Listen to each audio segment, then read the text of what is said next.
الحمد لله رب العالمين. أشهد أن لا إله إلا الله وحده لا شريك له، وأشهد أن محمدًا عبده ورسوله. اللهم صل وسلم وبارك وأنعم على نبينا وحبيبنا وسيدنا محمد وعلى آله وصحبه ومن تبعهم بإحسان إلى يوم الدين. أما بعد. ആദരണീയരായിട്ടുള്ള സഹോദരി സഹോദരങ്ങളെ, കരുണാമയനായ അല്ലാഹുവിൻ്റെ രക്ഷയും സമാധാനവും നമ്മിലെല്ലാം സദാ വർഷിക്കുമാറാവട്ടെ. ലോകം 2025 എന്ന് പറയുന്ന പുതിയ ഒരു വർഷത്തിലേക്ക് കാലെടുത്ത് വച്ചിരിക്കുകയാണ്. ഈ സന്ദർഭത്തിൽ ലോകത്ത് ചെറിയ മക്കൾ മുതൽ വയോവൃദ്ധന്മാർ വരെ ന്യൂ ഇയർ ആഘോഷിച്ച് അല്ലെങ്കിൽ അതിൻ്റെ ഒരു മാനസികമായിട്ടുള്ള ഉല്ലാസം ഒക്കെ അനുഭവിച്ച രൂപത്തിലാണ് പല വാർത്തകളും മറ്റുമൊക്കെ വന്നുകൊണ്ടിരിക്കുന്നത്.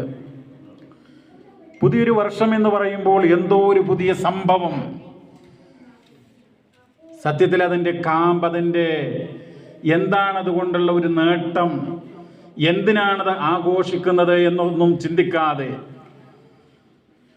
ഒരു ലക്ഷ്യബോധമില്ലാതെ വെറുതെ അങ്ങോട്ട് ആഘോഷിക്കുകയാണ്. തുള്ളിച്ചാടി ഡാൻസും പാട്ടും അങ്ങനെ വ്യത്യസ്തമായിട്ടുള്ള വർണ്ണങ്ങൾ കൊണ്ട് അലങ്കരിച്ചിട്ടുള്ള കണ്ണഞ്ചിപ്പിക്കുന്ന കാഴ്ചകൾ സൃഷ്ടിച്ചുകൊണ്ട് ആകാശത്തേക്ക് വെടിയുടെ അതുപോലെ തന്നെ പടക്കങ്ങളുടെ ഒരുപാട് വർണ്ണരാജികൾ സൃഷ്ടിച്ചുകൊണ്ട് വലിയ ആഘോഷം കെങ്കേമമായിട്ട് നടത്തുകയുണ്ടായി പലരും. നമ്മുടെ കേരളത്തിൽ നിങ്ങൾ ശ്രദ്ധിച്ചു കാണും, പോലീസും നിയമപാലകന്മാരുമൊക്കെ അനൗൺസ് ചെയ്തിരുന്നു, ന്യൂ ഇയറിൻ്റെ പേരിൽ ലഹരി വസ്തുക്കളെ അത് കൊണ്ടു നടക്കുന്നതിനെതിരെയും അത് ഉപയോഗിക്കുന്നതിനെതിരെയും ഒക്കെ ചില പ്രചരണങ്ങളൊക്കെ നിങ്ങൾ കണ്ടു കാണും. എന്നാൽ ന്യൂ ഇയറിൻ്റെ അന്ന് നമ്മുടെ കേരളത്തിൽ 108 കോടിയുടെ മദ്യവിൽപ്പന മാത്രം. മറ്റുള്ള ലഹരി വസ്തുക്കൾ വേറെ ഉണ്ട്, മദ്യം തന്നെ ഇത് ഔദ്യോഗികമായിട്ടുള്ള ഒരു കണക്കാണ്. കഴിഞ്ഞ വർഷത്തേക്കാൾ 13 കോടിയുടെ വർധനവാണ് ഉണ്ടായിട്ടുള്ളത് എന്നുള്ളതാണ്. അപ്പോൾ കുടിച്ച് കൂത്താടി പൂസായിക്കൊണ്ട് പുരുഷന്മാർ മാത്രമല്ല, വളർന്നു വരുന്ന പെൺകുട്ടികൾ പലരും ഒക്കെ ഇതിൻ്റെ ഭാഗവാക്കായിക്കൊണ്ടിരിക്കുകയാണ്. വളരെ വലിയ സന്തോഷത്തോടുകൂടെ ഈ ദിവസത്തിൽ ഒരു പെഗടിച്ചു എന്നുള്ള നിലക്ക് അവർ അത് പ്രചരിപ്പിച്ചു കൊണ്ടിരിക്കുകയാണ്. നമ്മെ സംബന്ധിച്ചിടത്തോളം പ്രിയമുള്ളവരെ, നമ്മൾ മിനിയങ്ങളാണ്. മറ്റുള്ള മനുഷ്യരിൽ നിന്ന് ഒരുപാട് വ്യത്യാസം നമുക്കുണ്ട്. 365 ദിവസമാണല്ലോ ഒരു വർഷം. ആ ഒരു വർഷം മാറി പുതിയൊരു വർഷത്തേക്ക് പോകുമ്പോൾ ഞാനും ഇവിടെ ഒരുമിച്ച് കൂടിയിട്ടുള്ള മുഴുവൻ സഹോദരീ സഹോദരങ്ങളും ഒരുപാട് ചിന്തിക്കേണ്ടതുണ്ട്. ഒന്നാമതായിട്ട് നമുക്കിത് ആഘോഷിക്കാൻ എന്തവകാശമാണുള്ളത് എന്നാണ് ചിന്തിക്കേണ്ടത്. നമുക്ക് ഓരോ നിമിഷവും പുതിയതാണ്. ഓരോ സെക്കൻഡുകൾ, ഓരോ മിനിറ്റുകൾ, ആ മിനിറ്റുകൾ കൂടിയതാണല്ലോ മണിക്കൂറുകൾ കൂടിയതാണല്ലോ ഒരു ദിവസം, ദിവസങ്ങൾ കൂടിയതാണല്ലോ ആഴ്ചയും മാസവും വർഷവും. അപ്പോൾ ഒരു വർഷം മാത്രം മാറുമ്പോൾ ആഘോഷവും, മാസം മാറുമ്പോൾ അല്ലെങ്കിൽ ദിവസം മാറുമ്പോൾ, ആഴ്ചകൾ മാറുമ്പോൾ, മണിക്കൂറുകൾ മാറുമ്പോൾ, മിനിറ്റുകൾ മാറുമ്പോൾ ആഘോഷമില്ലാതിരിക്കുകയും ചെയ്യുന്നതിൻ്റെ ആ ഒരു ലോജിക്ക് നിങ്ങൾ ആലോചിച്ച് നോക്കൂ. സത്യത്തിൽ നമ്മൾ ചിന്തിക്കേണ്ടത്, ഒരു വർഷം കഴിയുമ്പോൾ നമ്മൾ 6 അടി മണ്ണിലേക്കുള്ള പ്രയാണം അത് വളരെ അടുത്തിരിക്കുന്നു എന്നുള്ളതാണ്. മരണത്തിലേക്ക് ഞാനും നിങ്ങളും അടുത്തിരിക്കുന്നു എന്നുള്ളതാണ്. എൻ്റെ പ്രിയപ്പെട്ട സഹോദരങ്ങളെ, കഴിഞ്ഞ ദിവസം നമ്മുടെ ഒരു സുഹൃത്തുമായിട്ട് ഇവിടുന്ന് കാറിൽ കയറി അങ്ങനെ പോകുന്ന ഘട്ടത്തിൽ അദ്ദേഹത്തിനൊരു ഫോൺ വന്നു.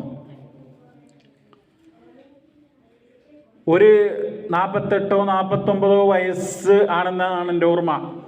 അതായത് കൂടെ പഠിച്ചോ കളിച്ചോ ഒക്കെ വളർന്നിട്ടുള്ള ഒരു മനുഷ്യൻ വളരെ പെട്ടെന്ന് യാദൃച്ഛികമായി എന്ന് പറഞ്ഞുകൂടാ, ആർക്കും മരണം എപ്പോഴും വന്നെത്താം.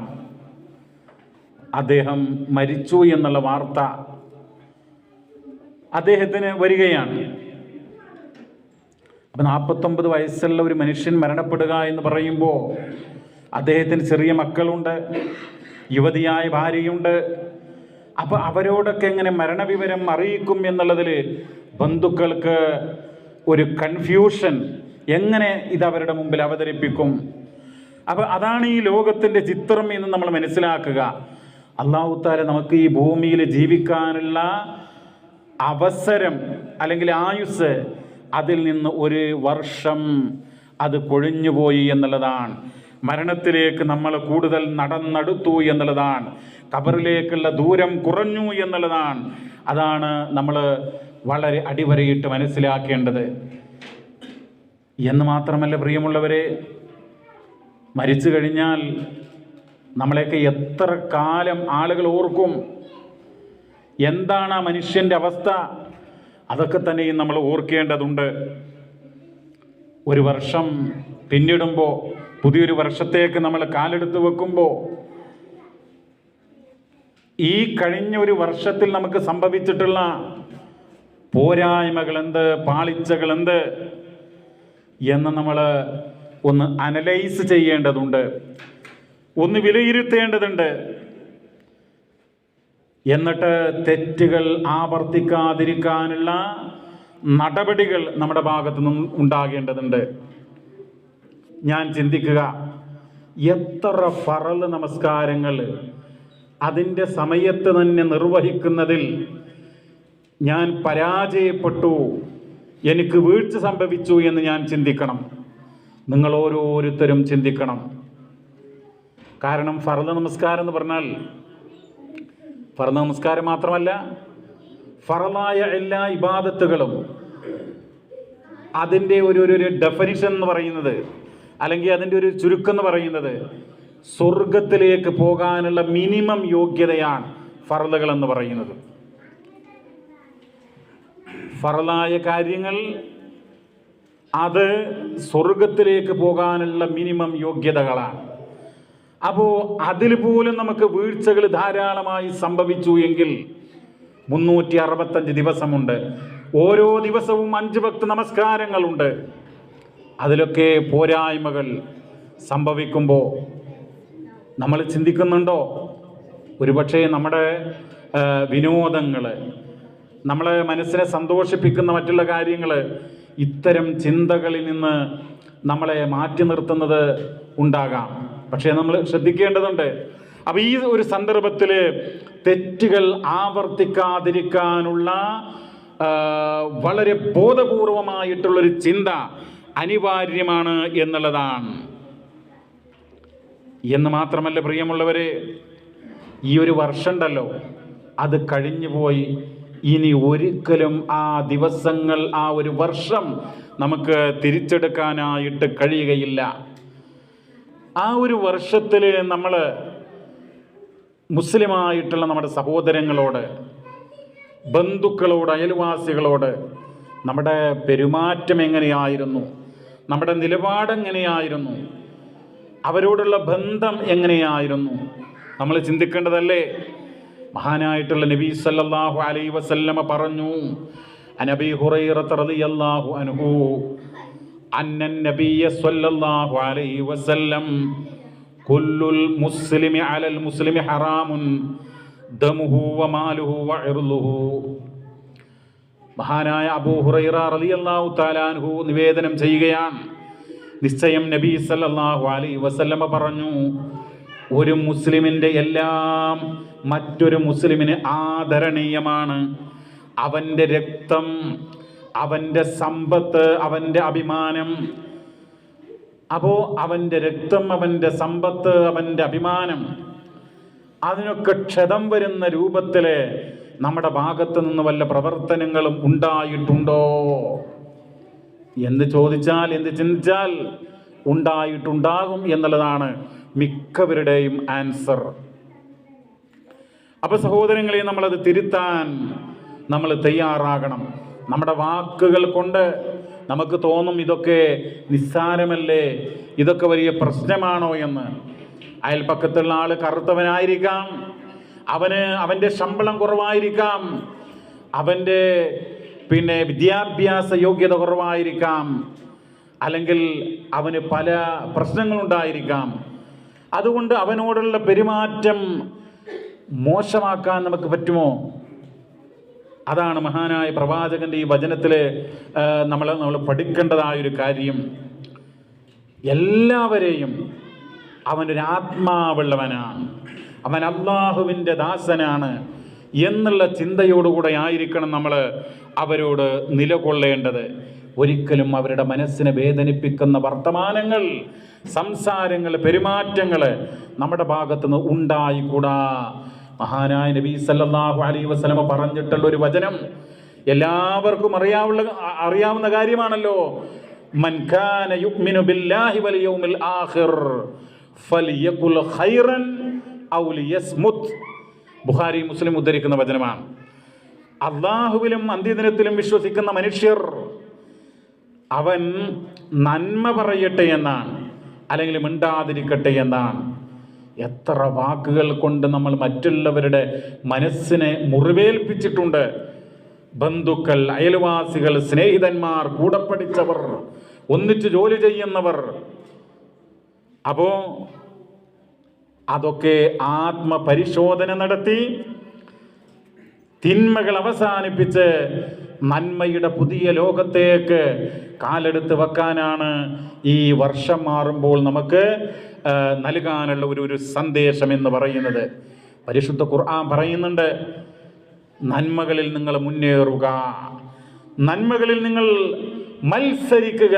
ഫലിയതനാഫസിൽ മുതനാഫിസൂൻ.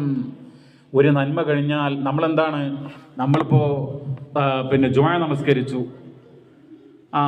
ജുമുഅ നമസ്കരിച്ച് കഴിഞ്ഞാൽ ഞാൻ വലിയൊരു നന്മയാണ് ചെയ്തത്, ഇനി കുറച്ച് വിശ്രമാകാം, ഇനി കുറച്ച് തെറ്റുകളാകാം എന്നുള്ളൊരു ബോധമാണ് പല ആളുകൾക്കും ഉള്ളത്. സഹോദരങ്ങളെ, വിശുദ്ധ ഖുർആൻ എന്താ പറയുന്നത്? സൂറത്തു ശറഹിന്റെ അവസാനത്തെ ഭാഗം, ഫൈദാ ഫറഗത ഫൻസബ്. നീ ഒരു നന്മയിൽ നിന്ന് വിരമിച്ചാൽ അടുത്ത നന്മയിലേക്ക് പ്രവേശിക്കുക എന്നുള്ളതാണ്. അപ്പൊ നന്മകൾ അപങ്കുരം തുടരാൻ ഒരു വിശ്വാസിയുടെ മനസ്സ് പാകപ്പെടണം. അതാണ് ഖുർആനിന്റെ അധ്യാപനം എന്ന് നമ്മൾ മനസ്സിലാക്കുക. നിങ്ങൾ നോക്കൂ, വെള്ളിയാഴ്ച ക്ലാസ് ഉണ്ട്, ഖുർആൻ ലേണിംഗ് ക്ലാസ്സുകളുണ്ട്, അതുപോലെ നമ്മുടെ സോഷ്യൽ മീഡിയയിലൂടെ ധാരാളം ഉത്ബോധനങ്ങളും അങ്ങനെ ഇസ്ലാമിക സന്ദേശങ്ങളും ഒക്കെ ഉണ്ട്. പക്ഷേ പല ആളുകളും അവർ അള്ളാഹുവിനോട് നിർബന്ധമായും ചെയ്യേണ്ടുന്ന കാര്യങ്ങളിൽ പോലും വീഴ്ചകൾ വരുത്തുന്നു എന്നുള്ളത് ഒരു യാഥാർത്ഥ്യമാണ് എന്ന് മാത്രമല്ല, പരമയാഥാർത്ഥ്യമാണ്. അള്ളാഹിനോടുള്ള ബാധ്യതകൾ നിർവഹിക്കുന്നതിൽ പോരായ്മകളുണ്ട് എന്ന് സംശയമില്ല. ഈ ഒരു ഘട്ടത്തിൽ തബൂക്ക് യുദ്ധത്തിലേക്ക് നിങ്ങളുടെ ശ്രദ്ധ കൊണ്ടുപോവുകയാണ്. ഇസ്ലാമിക ചരിത്രത്തിൽ തബൂക്ക് യുദ്ധത്തിന് വലിയ പ്രാധാന്യമുണ്ട്. മദീന മുനവ്വറയിൽ നിന്ന് തബൂക്കിലേക്ക് ദൂരമുണ്ട്, വലിയ ദൂരമുണ്ട്. ഉഷ്ണ കാലഘട്ടമാണ്. വലിയ സൈന്യത്തെയാണ് എതിരേൽക്കാനുള്ളത്, അഭിമുഖീകരിക്കാനുള്ളത്. മദീനയിലാകട്ടെ കർഷക പ്രിയരായിട്ടുള്ള, കാർഷിക വൃത്തിയെ പ്രേമിക്കുന്ന ആളുകൾ അവരുടെ കാർഷിക വിളവെടുപ്പ് സമാഗതമായി കൊണ്ടിരിക്കുന്നു. പ്രവാചകൻ വലിയൊരു സൈന്യത്തെ നേരിടാനുള്ളത് കൊണ്ട്, വലിയ ദൂരമുള്ളത് കൊണ്ട്, ഉഷ്ണകാലമായതുകൊണ്ട് ഒന്ന് നേരത്തെ ഒരുങ്ങാൻ എല്ലാവരോടും ആവശ്യപ്പെട്ടു. അങ്ങനെ പലരും ഒരുങ്ങി യുദ്ധത്തിന് പോകാൻ വേണ്ടിയിട്ട് പുറപ്പെടേണ്ടുന്ന സമയമായപ്പോൾ ഓരോ ആളുകളായി പുറപ്പെട്ടു. ഏതാനും ആളുകൾ നമുക്ക് ഉടനെ പുറപ്പെടാം എന്നുള്ള നിലക്ക് അവരെന്ത് ചെയ്തു? പിന്തി നിന്നു. നാളെ പുറപ്പെടാം, അടുത്ത നിമിഷം പുറപ്പെടാം. അങ്ങനെ അവരൊരിക്കലും ഇതിന്ന് മാറി നിൽക്കണമെന്ന് ആഗ്രഹിച്ചവരായിരുന്നില്ല. അവര് ഇതിൽ പങ്കെടുക്കണം, പ്രതിഫലം നേടണം എന്നായിരുന്നു ആഗ്രഹം. പക്ഷേ പിന്തിച്ച് നിന്ന് അവര് യുദ്ധത്തിന് പോയ ആളുകൾ യുദ്ധം കഴിഞ്ഞ് തിരിച്ച് വന്ന് അതുവരെ അവരങ്ങനെ അവിടെ നിന്നു എന്നുള്ളതാണ്. വരുമ്പോൾ ഇനി പ്രവാചകനോട് എന്ത് പറയും? നബി സല്ലല്ലാഹു അലൈഹി വസല്ലമയെ അങ്ങേയറ്റം സ്നേഹിക്കുന്നവരായ അവർ എന്ത് പറയും? പലരും പല കളവുകളും ആലോചിച്ചു. പക്ഷേ കളവ് പറയാൻ പറ്റുമോ? അങ്ങനെ സഹോദരങ്ങളെ, വിശുദ്ധ ഖുർആനിൻ്റെ ആയത്ത് സൂറത്ത് തൗബ അതിൻ്റെ 106 മുതലുള്ള വചനങ്ങൾ നമ്മൾ പരിശോധിക്കണം. സ്വഹാബികളാണ്. അവര് ഒരു സുഹൃതത്തിൽ നിന്ന്, ഒരു നന്മയിൽ നിന്ന് പിന്തി നിന്നതിൻ്റെ ഫലമായിക്കൊണ്ട് വിശുദ്ധ ഖുർആനിൻ്റെ ആയത്തുകൾ അവതീർണമായി. ഞാൻ ചിന്തിച്ചു, നമ്മളൊക്കെ ആണെങ്കിൽ എന്തായിരിക്കും അവസ്ഥ? നമ്മൾ എന്തെല്ലാം കാര്യങ്ങൾ പറഞ്ഞുകൊണ്ട് ഖുർആൻ ലേണിംഗ് നിന്ന് മാറി നിൽക്കുന്നു, അല്ലെങ്കിൽ മറ്റുള്ള നന്മകൾ മാറി നിൽക്കുന്നു. ഹജ്ജിന് സമ്പത്തുണ്ടായിട്ടും ആരോഗ്യമുണ്ടായിട്ടും സമയം എല്ലാം ഒത്തുവന്നിട്ടും ഹജ്ജ് ചെയ്യാതെ അല്ലെങ്കിൽ സക്കാത്ത് നൽകാതെ അതൊക്കെ നമ്മൾ മാറ്റി വെച്ച് പിന്നീടാകാം, കുറച്ചും കൂടെ കഴിയട്ടെ എന്നുള്ള ചിന്തയാണ്. അങ്ങനെയുള്ള ആളുകൾ ഈ ആയത്തുകൾ പഠിക്കേണ്ടതുണ്ട്. സുബ്ഹാനല്ലാഹ്, ഇതിൽ പറയാണ്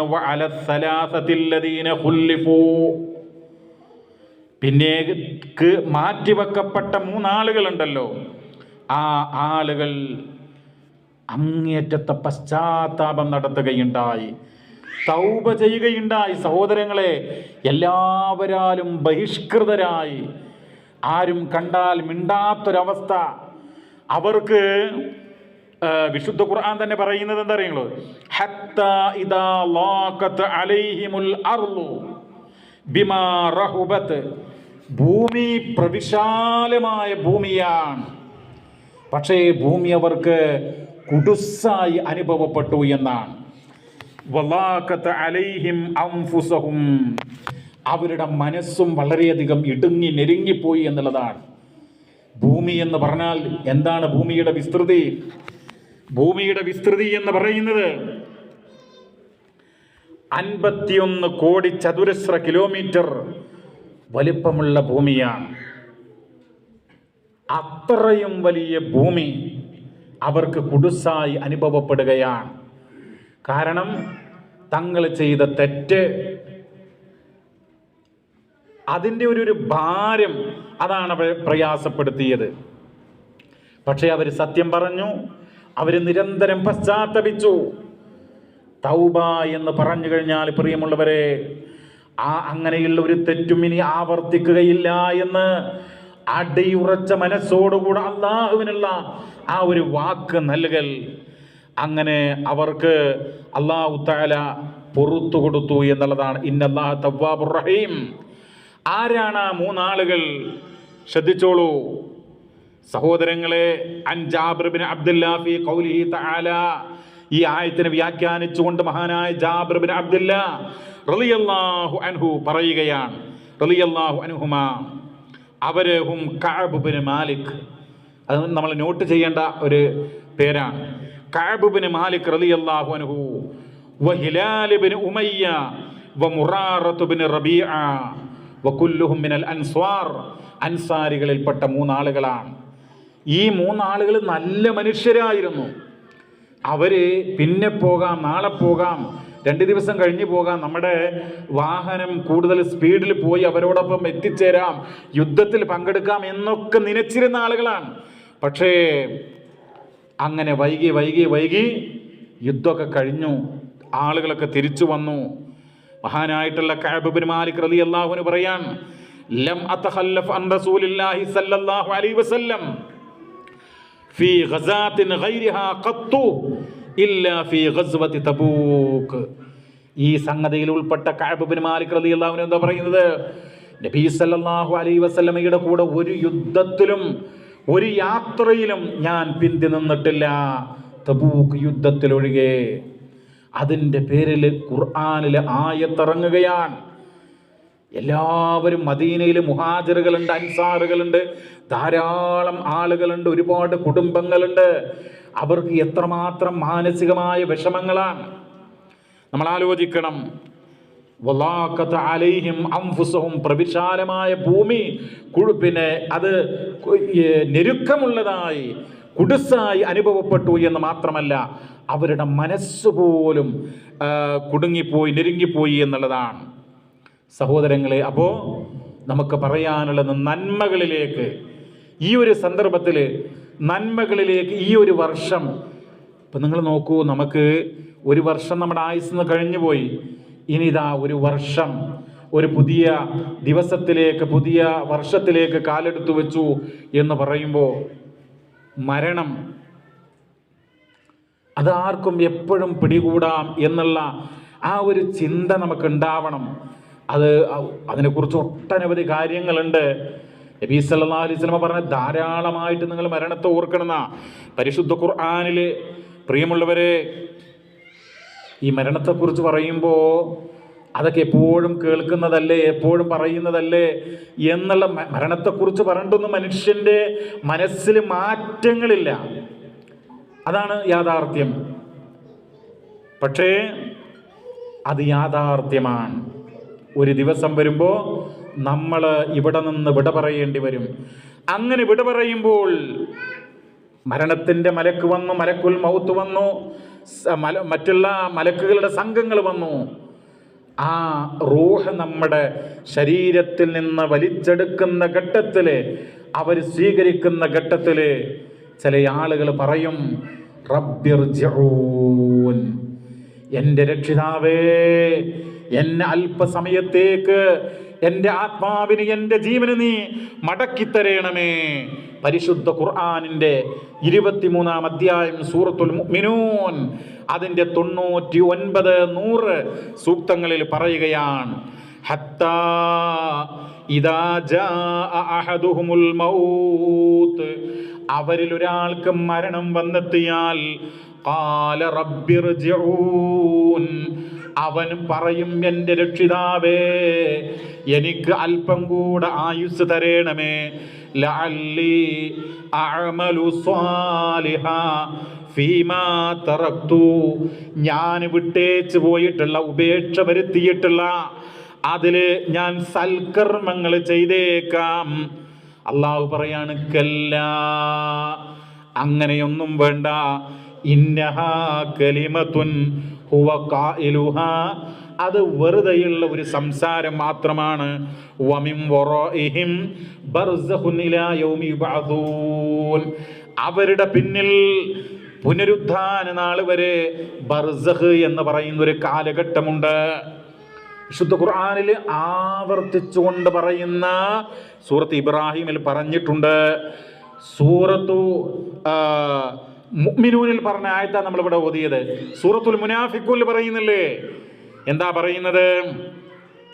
വഅൻഫിഖൂ മിമ്മാ റസഖ്നാകും മിൻ ഖബ്ലി അൻ യഅതിയ അഹദകുമുൽ മൗത്ത് ഫയഖൂല റബ്ബി ലൗലാ അഖർതനി ഇലാ അജലിൻ ഖരീബ് ഫഅസ്വദ്ദക വഅകും മിനസ് സ്വാലിഹീൻ. സഹോദരങ്ങളെ, നമ്മളിപ്പോൾ നമ്മുടെ പോക്കറ്റിൽ 100 റിയാലുണ്ട്, അല്ലെങ്കിൽ 1000-ഓ 5000-ഓ ഉണ്ട്. അതിന്നൊരു 5-10 റിയാല് ഒരു പാവപ്പെട്ട മനുഷ്യനും വന്ന് ചോദിക്കുമ്പോൾ നമ്മുടെ കൂടെ ജോലി ചെയ്യുന്ന ആളോ അയൽവാസിയോ സുഹൃത്തോ അല്ലെങ്കിൽ ബന്ധുക്കളായിട്ടുള്ള വല്ലരും ഒരല്പം പണം ചോദിക്കുകയാണ്. അവർക്ക് ആവശ്യമുണ്ട്, ന്യായമാണ്. പക്ഷെ നമ്മൾ പണം ഉണ്ടായിട്ടും കൊടുത്തിട്ടില്ല, എന്നിട്ട് നമ്മളങ്ങോട്ട് മരിച്ചു പോവുകയാണ്. ഒരു ഉദാഹരണം പറഞ്ഞു എന്ന് മാത്രം. മരിച്ചു പോകുമ്പോൾ ആ ചില ആളുകൾ പറയാണ്, അല്ലാഹ് പറഞ്ഞു വഅൻഫിഖൂ മിമ്മാ റസഖനാകും, നാം നൽകിയതാണ് നിങ്ങളുടെ പോക്കറ്റിലുള്ളത്, നിങ്ങളുടെ മേന്മ കൊണ്ടല്ല നിങ്ങളുടെ പോക്കറ്റിൽ അത് എത്തിയിട്ടുള്ളത്, അള്ളാഹുവിൻ്റെ ഔദാര്യമാണ്, അത് നിങ്ങൾ ചെലവഴിക്കണം. പക്ഷേ അവൻ ചെലവഴിക്കുന്നില്ല, അവന് ന്യായങ്ങൾ കണ്ടെത്തുകയാണ്. അങ്ങനെ എന്ത് ചെയ്യുന്നു? മരണം അതാ റൂഹ് വലിച്ചെടുക്കുവാൻ മലായിക്കത്തുകൾ അവൻ്റെ അടുക്കൽ വന്നിട്ടുണ്ട്. അവൻ ഈ ലോകത്തോട് വിട പറയുകയാണ്. അവസാനത്തെ നിമിഷമാണ്, എല്ലാവരെയും വിട്ടുപിരിയുകയാണ്. ഇനി ഇവിടെ ജീവിതമില്ല, അന്ത്യയാത്രയാണ്. ആ സന്ദർഭത്തിൽ അവന് പറയുകയാണ്, ഫയഖൂലു റബ്ബി ലൗലാ അഖർതനി ഇലാ അജലിൻ ഖരീബ്, എൻ്റെ രക്ഷിതാവേ, എനിക്ക് അടുത്തൊരവധി വരേക്ക് ആയുസ് നീട്ടി നൽകണമേ. ഫഅസ്വദ്ദക വഅകും മിനസ് സ്വാലിഹീൻ, ഞാൻ ദാനധർമ്മം ചെയ്യാം, സുഹൃതം ചെയ്യുന്ന, പുണ്യം ചെയ്യുന്ന സ്വാലിഹീങ്ങളായ ആളുകളുടെ കൂട്ടത്തിൽ ഉൾപ്പെടാം എന്ന് അള്ളാഹുവിനോട് പറയുകയാണ്. പക്ഷേ സാധിക്കുമോ? ഒരിക്കലും സാധിക്കുകയില്ല. അതുകൊണ്ട് പ്രിയമുള്ളവരെ, നമ്മൾ ഈ സന്ദർഭത്തിൽ ചിന്തിക്കേണ്ടത്, പുതിയൊരു ലോകത്തെ, പുതിയൊരു വർഷത്തേക്ക് പോകുമ്പോൾ നമ്മൾ എന്ത് ചെയ്യാം? നമ്മൾ കുറെ മാറ്റങ്ങൾക്ക് വിധേയമാകുക. നമ്മൾ ദാനധർമ്മങ്ങളുടെ വിഷയമാകട്ടെ, അള്ളാഹുവിനോടുള്ള നിർബന്ധ കടമകൾ നിർവഹിക്കുന്ന കാര്യത്തിലാകട്ടെ, മനുഷ്യരോട് നിർവഹിക്കേണ്ടുന്ന, ഇപ്പോൾ ഒരാളെന്ന് പറഞ്ഞാൽ അയാൾക്ക് ഭാര്യ ഉണ്ടാവും, കുട്ടികളുണ്ടാവും, അവരോടുള്ള കടപ്പാടുകൾ, മാതാപിതാക്കൾ ഉണ്ടാവും, അവരോടുള്ള കടമകൾ, അതുപോലെ തന്നെ ബന്ധുക്കൾ, അവരോടുള്ള കടമകൾ, ഉത്തരവാദിത്തങ്ങൾ, അതുപോലെ സമൂഹം, ഈ ഉമ്മത്ത്, ഇതിനോടൊക്കെ നമുക്ക് ബാധ്യതകളില്ലേ പ്രിയമുള്ളവരെ? അത് നിർവഹിക്കുന്നതിൽ എന്താണ് നമ്മുടെ സ്ഥാനം?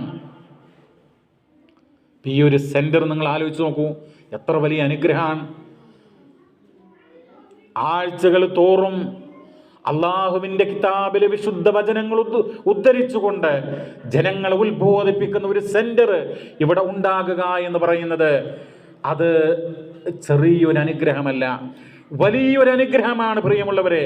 ഒട്ടേറെ സഹോദരങ്ങൾ, സഹോദരിമാർ ഇവിടെ ദീനിൻ്റെ പേരിൽ ഒരുമിച്ച് കൂടുകയാണ്. ഇവിടെ നിന്ന് ഒരു ദിവസം പിരിഞ്ഞു പോകുമ്പോൾ അവരുടെ മനസ്സിൽ ഒരായത്തിൻ്റെ അർത്ഥമെങ്കിലും അവർക്ക് കേൾക്കാൻ സാധിക്കുകയാണ്. മഹാനായ തിരുനബി സല്ലല്ലാഹു അലൈഹി വസല്ലമയുടെ ഉത്ബോധനങ്ങളിൽപ്പെട്ട ഒരു ഉത്ബോധനമെങ്കിലും അവരുടെ മനസ്സിൽ പതിയുകയാണ്. അങ്ങനെയുള്ള ഒരു സെന്റർ ഉണ്ടാവുക എന്നുള്ളത് എത്ര വലിയ അനുഗ്രഹം. അപ്പോൾ ഇതിനെയൊക്കെ സ്നേഹിക്കുക, ഇതിനെയൊക്കെ പുഷ്ടിപ്പെടുത്തുക എന്നുള്ളത് അതൊക്കെ നമ്മുടെ കടമയാണ്. ഇത് മാത്രമല്ല, നമ്മുടെ സമുദായം, ഈ സമൂഹം, അതിനോടൊക്കെ നമുക്ക് കടമകളുണ്ട്, കടപ്പാടുകളുണ്ട് എന്നുള്ളതാണ്. അതൊക്കെ നിർവഹിക്കാനായിട്ട് നമ്മൾ ശ്രദ്ധിക്കേണ്ടതുണ്ട്. വിശുദ്ധ ഖുർആനിലെ 1, 2, 3 ആയത്തുകൾ, എത്രയോ സംഭവങ്ങളുണ്ട്. ഞാൻ ഇന്ന് ഒരു 2-3 ആയത്തുകൾ മാത്രം പെട്ടെന്ന് പറഞ്ഞുകൊണ്ട് അവസാനിപ്പിക്കുകയാണ്. അത് വിശദീകരിക്കേണ്ട കാര്യമില്ല. യാ അയ്യുഹല്ലദീന ആമനൂ, അല്ലയോ സത്യവിശ്വാസികളെ, അംഫിഖൂ മിമ്മാ റസഖ്നാകും, നാം നിങ്ങൾക്ക് നൽകിയതിൽ ചെലവഴിക്കണം. മിൻ ഖബലി അൻ യഅതിയ യൗമുൻ, ഒരു ദിവസം നിങ്ങൾക്ക് വരുന്നതിന് മുമ്പ്. ആ ദിവസത്തിന്റെ പ്രത്യേകത എന്താ? യൗമുൽ ലാ ബൈഉൻ ഫീഹി, അതിൽ കച്ചവടമില്ല. ആ ദിവസം കച്ചവടം ഉണ്ടായിരിക്കുന്നതല്ല. വലാ ഖുല്ലത്തുൻ, ഖുല്ലത്ത് എന്ന് പറഞ്ഞാൽ എന്താ അർത്ഥം? ഖലീൽ കേട്ടില്ല നിങ്ങൾ? ഖലീലുള്ള എന്താ അർത്ഥം? അള്ളാഹുവിൻ്റെ ആത്മമിത്രം. അപ്പോൾ അൽ അഖില്ലാഉ യൗമഇദിൻ എന്ന് പറഞ്ഞിട്ടുള്ള ആയത്ത് സൂറത്ത് സുഖ്റൂഫിൽ കാണാം. കൂട്ടുകാർ, ചങ്ങാതിമാർ.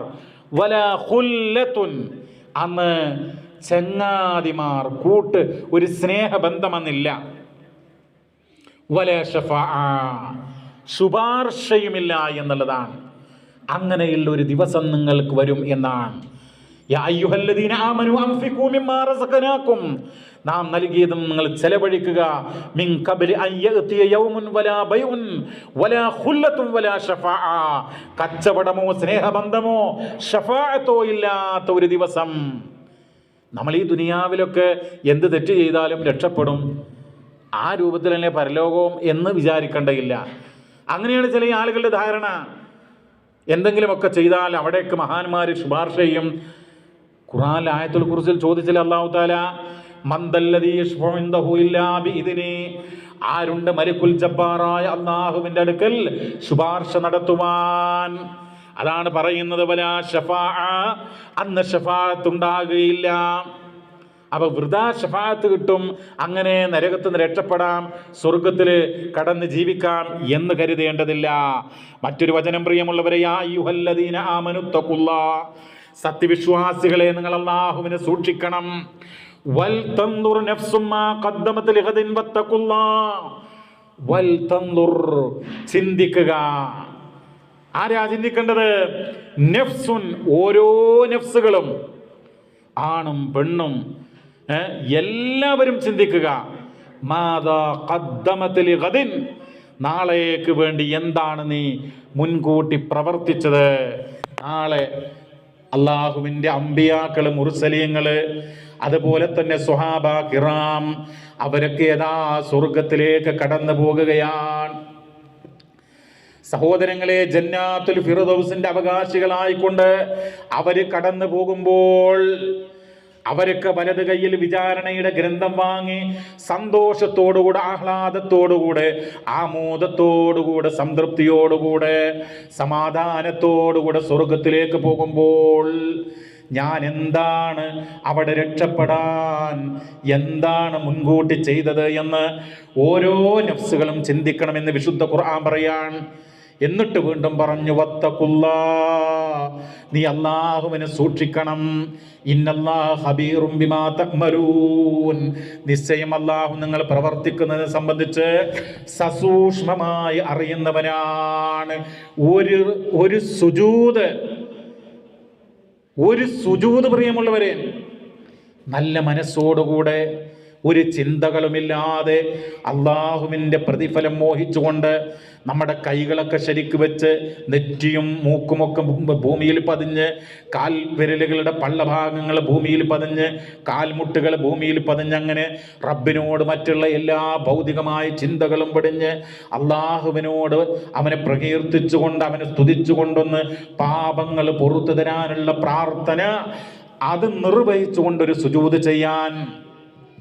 അതാണ് മുൻകൂട്ടി എന്ത് പ്രവർത്തിച്ചു എന്ന് ചിന്തിക്കട്ടെ എന്നുള്ളതാണ്. ആ ആയത്തിന്റെ വ്യാഖ്യാനത്തിൽ മഹാനായിട്ടുള്ള ഇമാം അബൂ ജഅഫർ തിബരി ജാമിഉൽ ബയാൻ അൻ തഅ്വീലുൽ ഖുർആൻ എന്ന് പറയുന്ന അദ്ദേഹത്തിന്റെ തഫ്സീറിൽ ഹിജ്റ 310 വഫാത്തായ മഹാനാണ്. അദ്ദേഹം പറയുന്നുണ്ട്, വലിയൻദുർ അഹദുക്കും മാ ഖദ്ദമ ലിയൗമിൽ ഖിയാമ മിനൽ അഅമാൽ, ഖിയാമത്ത് നാളിൽ രക്ഷപ്പെടാൻ എന്ത് അമലുകളാണ് ചെയ്തത് എന്ന് ഓരോ ആളുകളും ചിന്തിക്കട്ടെ.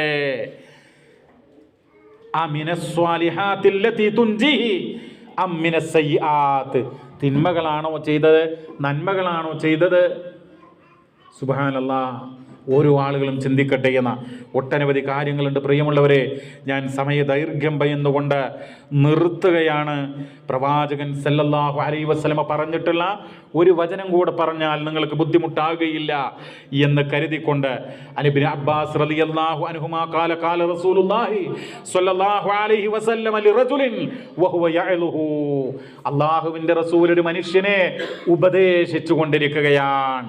ഇബ്നു അബ്ബാസ് റളിയല്ലാഹു അൻഹു പറയുകയാണ്, ഇഗ്തനിം ഖംസൻ ഖബല ഖംസിൻ, പുതിയൊരു വർഷത്തേക്ക് പോകുമ്പോൾ നമ്മൾ ചിന്തിക്കേണ്ടത് എന്താ? അതാണ് 5 കാര്യങ്ങൾക്ക് മുമ്പായി 5 കാര്യങ്ങൾ നിങ്ങൾ ഉപയോഗപ്പെടുത്തണം.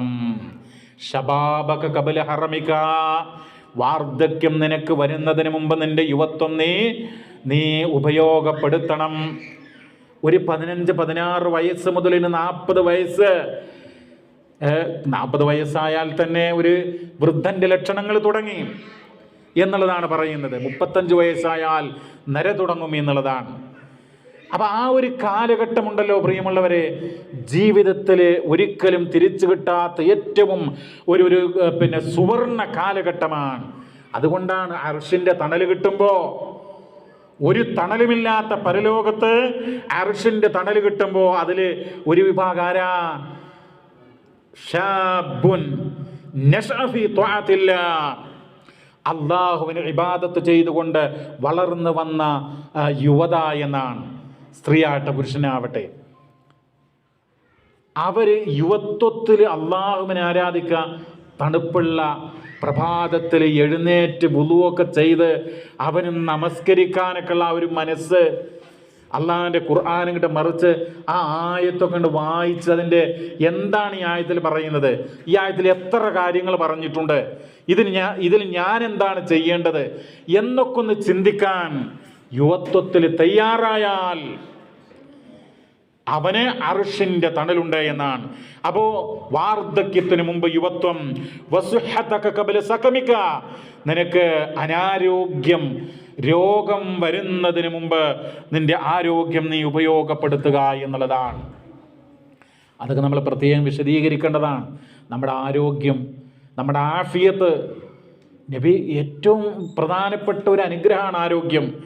ആരോഗ്യം നിലനിൽക്കാൻ വേണ്ടിയിട്ട് ശാരീരികവും മാനസികവുമായ ആരോഗ്യം, അത് നിലനിൽക്കാൻ വേണ്ടിയിട്ട് പ്രാർത്ഥിക്കണമെന്ന് പ്രവാചകൻ പഠിപ്പിച്ചു എന്ന് മാത്രമല്ല, അല്ലാഹുമ്മ ഇന്നി അസ്അലുകൽ ആഫിയത ഫിദ്ദുനിയ വൽ ആഖിറ, പ്രാർത്ഥന പഠിപ്പിച്ചു. എപ്പോഴാണ് നമ്മുടെ ആരോഗ്യം നഷ്ടമാകാൻ നമുക്ക് അറിഞ്ഞുകൂടാ. അപ്പം ആ ആരോഗ്യം എന്ത് ചെയ്യണം? അത് ഉപയോഗപ്പെടുത്തണം. വഗിനാഅക ഖബല ഫഖരിക, നിനക്ക് ദാരിദ്ര്യം വരുന്നതിന് മുമ്പ് നിന്റെ സമ്പത്ത് നീ ഉപയോഗപ്പെടുത്തണം അള്ളാഹുവിൻ്റെ മാർഗത്തിൽ. സഹോദരങ്ങളെ, ഇത് പറയുമ്പോഴേ കണ്ണൂർ ജില്ലയിൽ ഖുർആൻ ലേണിംഗ് പഠിക്കുന്ന പഠിതാക്കളായിട്ടുള്ള സഹോദരിമാർ മാത്രം ചേർന്നിട്ട് കഴിഞ്ഞ ദിവസം ഞാൻ വായിച്ചതാ, സ്ത്രീകൾ മാത്രം ഒരുമിച്ച് കൂടി മുൻകൈയെടുത്ത് അവർ പണം സ്വരൂപിച്ച് പണം ശേഖരിച്ച് പാവപ്പെട്ട മനുഷ്യനൊരു വീടുണ്ടാക്കി കൊടുത്തു എന്നുള്ളതാണ്. നമ്മൾ ആലോചിക്കണം, എത്രയോ സ്ത്രീകൾ വെറും ഹെന്ന മത്സരം, അല്ലെങ്കിൽ ഫുഡ് ഉണ്ടാക്കുക, അതിലെത്ര കറിവേപ്പില വേണം, എത്ര ഉപ്പ് വേണം, ഇത് എത്ര ടീസ്പൂൺ മുളക് പൊടി വേണം, ഇതാണല്ലോ. പക്ഷേ അള്ളാഹിൻ്റെ ഖുർആൻ പഠിച്ചിട്ട്, ഞാൻ അതിനൊന്നും ആക്ഷേപിക്കല്ല കേട്ടോ, അതൊക്കെ ചില കലകളാണ്. ഏതായിരുന്നാലും ഖുർആൻ പഠിക്കുന്ന വനിതകൾ ഒരുമിച്ച് കൂടി അവർ ഒരു പാവപ്പെട്ട മനുഷ്യൻ്റെ വീടുണ്ടാക്കാൻ, അതാണ് വഗിനാഅക ഖബല ഫഖരിക, നിനക്ക് ദാരിദ്ര്യം വന്നേക്കാം, ഇന്ന് നീ കോടീശ്വരനായിരിക്കാം, നാളെ. അങ്ങനെ ഉണ്ടായിട്ടുണ്ടല്ലോ. വലിയ ഒരു ജ്വല്ലറിയുടെ, എത്രയോ ജ്വല്ലറികളുടെ ശൃംഖലയുള്ള ഒരു മനുഷ്യൻ ജയിലിൽ പോയ സംഭവം നിങ്ങൾ കേട്ടിട്ടില്ലേ? ആരും തിരിഞ്ഞു നോക്കാത്ത അവസ്ഥ ഉണ്ടായിട്ടുണ്ട് എന്നുള്ളതാണ് പറയുന്നത്. വഫറാഗക ഖബല ശുഗ്ലിക്, നിനക്ക് ഒഴിവ് സമയം, നിനക്ക് എപ്പോഴും തിരക്ക് എന്ന് ഒരു ഒഴിവില്ലാത്ത അവസ്ഥ വരുന്നതിന് മുമ്പ് ഒഴിവ് സമയം നീ ഉപയോഗപ്പെടുത്തുക. വഹയാതക ഖബല മൗതിക്, നിനക്ക് മരണം വരുന്നതിന് മുമ്പ് നിന്റെ ജീവിതം നീ ഉപയോഗപ്പെടുത്തുക എന്നുള്ളതാണ്.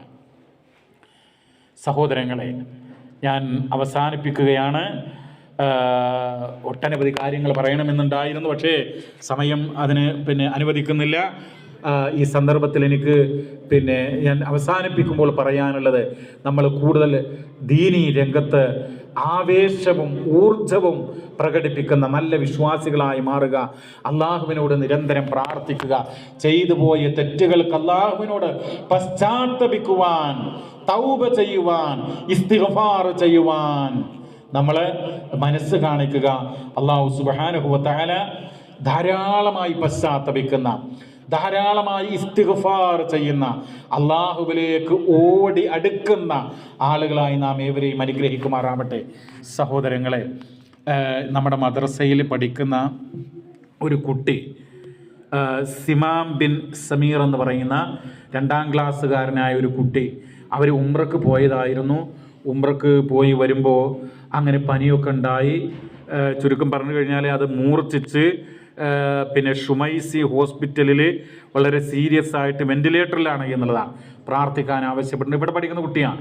അപ്പോൾ അല്ലാഹു സുബ്ഹാനഹു വ തആല ആ കുട്ടിക്ക് ശിഫയും സമാധാനവും നൽകി അനുഗ്രഹിക്കുമാറാവട്ടെ. എല്ലാവിധ പ്രയാസങ്ങളും ആ കുട്ടിക്ക് പിന്നെ മാറ്റിക്കൊടുത്ത് പൂർണ്ണ ആരോഗ്യത്തോടുകൂടെ സന്തോഷത്തോടുകൂടെ അവിടുന്ന് മടങ്ങാനുള്ള സൗഭാഗ്യം റഹ്മാനായ നാഥ നീ നൽകി അനുഗ്രഹിക്കണമേ. അതുപോലെ രോഗങ്ങൾ കൊണ്ട് ബുദ്ധിമുട്ടുന്ന എത്രയോ സഹോദരങ്ങളുണ്ട്, പ്രാർത്ഥിക്കാൻ വസീയത്ത് ചെയ്തിട്ടുണ്ട്.